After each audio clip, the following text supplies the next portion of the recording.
আসসালামু আলাইকুম ভিউয়ার্স, আপনারা সবাই কেমন আছেন? আশা করি সবাই আল্লাহর রহমতে ভালো আছেন। আজকে আমি আপনাদেরকে রান্না করে দেখাবো গরুর মাংসের ভুনা। এই জন্য একটি পাত্র গরম করে নিয়েছি। এখন আমি কিছু পরিমাণ সয়াবিন তেল দিয়ে দিলাম।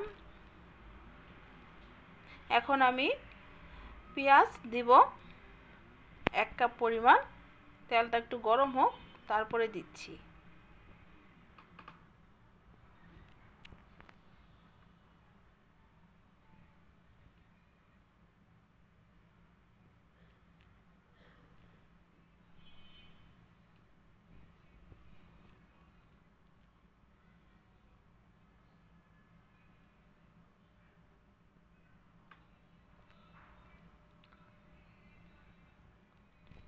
পেঁয়াজটা একটু ভালো করে তেলের সাথে ভেজে নিতে হবে। এখন দারচিনি আর এলাচ দিয়ে দিলাম। তেলের সাথে ভাজলে ঘ্রাণটা খুব সুন্দর হয়।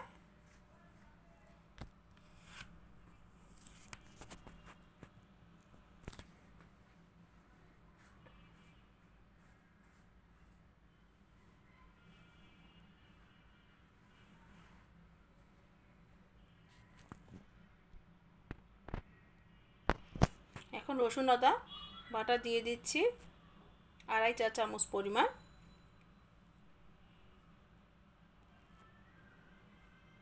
অল্প পানি দিয়ে দিলাম।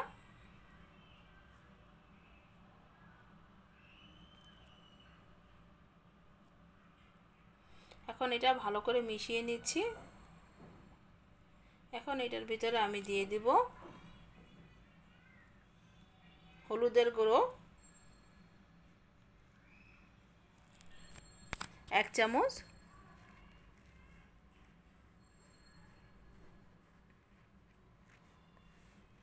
মরিচের গুঁড়ো 1 চামচ।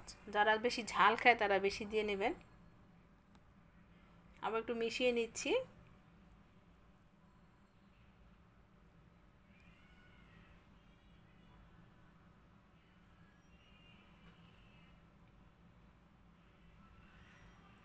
লবণ দিয়ে দিলাম 1 চামচ।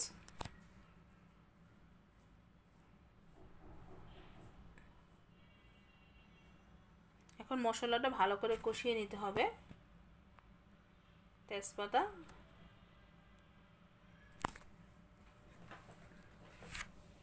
সাথে বাসায় বানানো মশলা 11 পদ মিলিয়ে একটি মশলা বানিয়ে নিয়ে আমি সেই মশলাটা আমি দিয়ে দিলাম।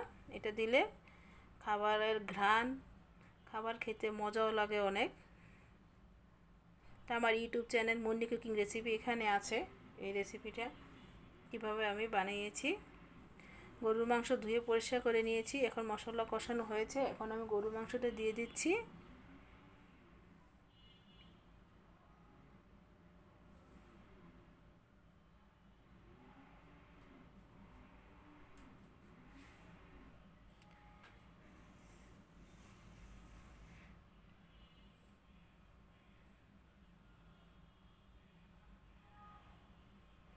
এখন মশলার সাথে মাংসটা ভালো করে মেখে নিচ্ছি।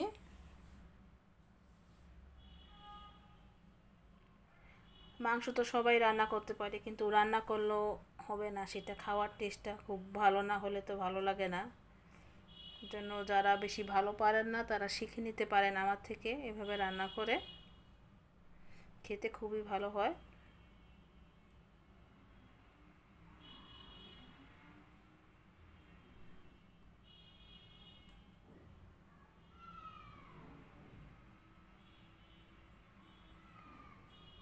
এখন মাংসটা ভালো করে কষিয়ে নিচ্ছি।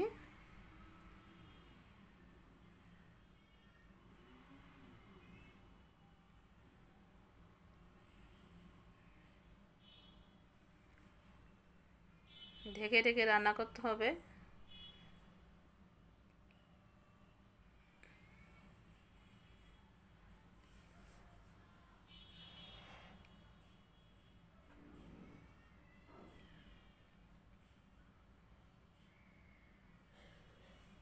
কিছুক্ষণ পর পর নেড়ে দিতে হবে ভালো করে।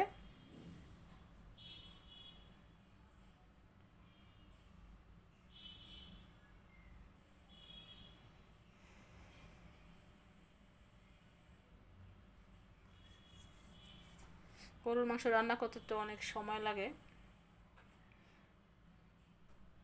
কষানোর পরে গরম পানি করে নিয়েছি আমি, গরম পানি দিয়ে দিতে হবে।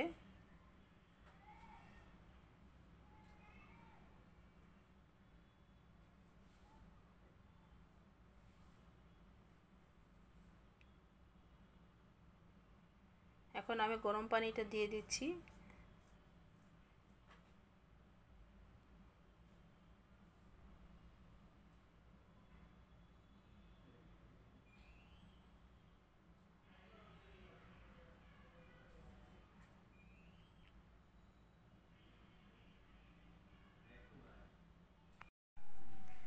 এখন আমি ঢেকে দিলাম। গরুর মাংস রান্না করতে অনেক সময় লাগে, এর জন্য চুলার আগুন কমিয়ে এক চুলায় দিয়ে দিতে হয়। সুন্দর করে 1.5-2 ঘন্টা লাগে গরুর মাংস রান্না করার জন্য। চুলার আগুনটা কমিয়ে তারপর আস্তে আস্তে রান্না করতে হবে। আর রান্না করার মাঝেই এখন বাসায় বানানোর মশলাটা আরেকবার দিয়ে দিলাম, আর সাথে জিরার গুঁড়াটাও দিয়ে দিতে হবে। জিরার গুঁড়াটা 1/2 চামচ দিয়ে দিলাম, দিয়ে আবার মিশিয়ে নিতে হবে। মিশিয়ে আবার ঢেকে দিব।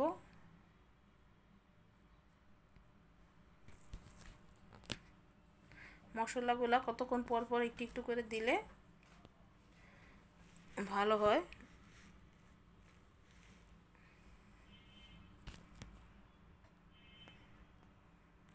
প্রায় হয়ে আসছে রান্নাটা, মাংস সিদ্ধ হয়ে গেছে।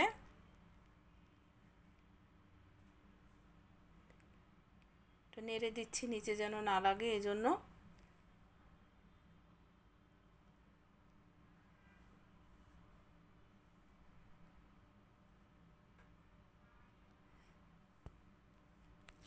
হয়ে গেল।